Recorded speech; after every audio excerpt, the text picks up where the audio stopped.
પૂર્ણામાં લુખ્ખા તત્વોનો આતંક સામે આવ્યો હતો। નજીવી બાબતે પિતા પુત્રને ઢોર માર મરાતા લોહી લુહાણ થયા હતા, જ્યારે સમગ્ર ઘટના સીસીટીવીમાં કેદ થવા પામી હતી। સુરતમાં દિન દાડે ચોરી, હત્યા અને મારામારીની ઘટના સામે આવી રહી છે, ત્યારે પોલીસની કામગીરી સામે અનેક સવાલો ઉઠવા પામે છે। આવી જ એક ઘટનામાં પૂર્ણામાં નજીવી બાબતે પિતા પુત્રને લુખ્ખા તત્વોએ ઢોર માર માર્યાની ઘટના બનવા પામી હતી। કાર ડેકોરમાં સ્પેરપાર્ટ નખાવવા આવેલા લોકો સાથે રકઝક થતા આ હુમલો કરવામાં આવ્યો હતો, તો સમગ્ર ઘટના સીસીટીવીમાં કેદ થઈ જવા પામી હતી। ટોળા દ્વારા માર મરાતા પિતા પુત્ર લોહી લુહાણ થયા હતા। ભોગ બનનારે પૂર્ણા પોલીસ મથકે ફરિયાદ નોંધાવતા પોલીસે તપાસ શરૂ કરી હતી। હું અશોક કુમાર માંગીલાલ શાહ। આ ફરિયાદી મારા મામા રોશનલાલ શાહ, એમની અભિલાષા હાઇટ પર્વત પાટિયા ખાતે કમલ કાર ડેકોરના નામે કાર એસેસરીઝની દુકાન આવેલી છે, જે એમના છોકરા 2 અને 1 કારીગર ત્યાં બેસે છે।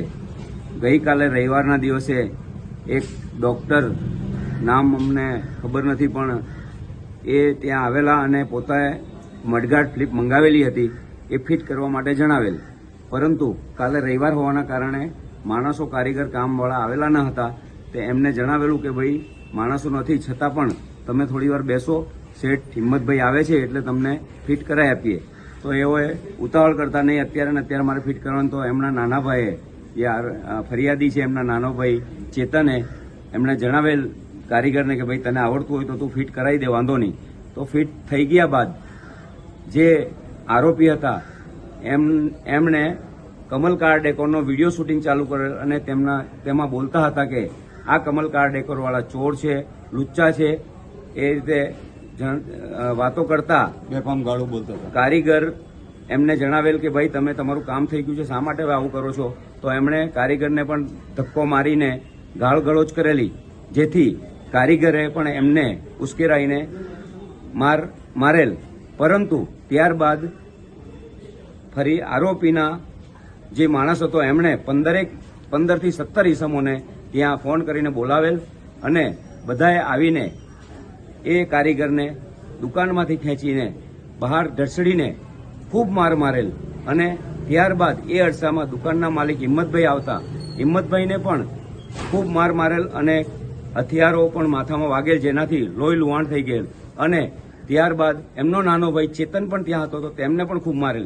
તે છતાં પણ આટલો મારવા બાદ પણ એ આરોપીઓના બીજા માણસો જે હતા એમણે દુકાનમાં આવીને ફરીથી એમને મારેલ અને જણાવેલ કે જો તું ફરિયાદ કરશે તો તમને હું જાનથી મારી નાખીશ અને અમારી પોલીસમાં ઘણી વગ છે એ તું જાણે છે અને ન જાણતો હોય તો અત્યારે તું આવજે એટલે તને બતાવીશું।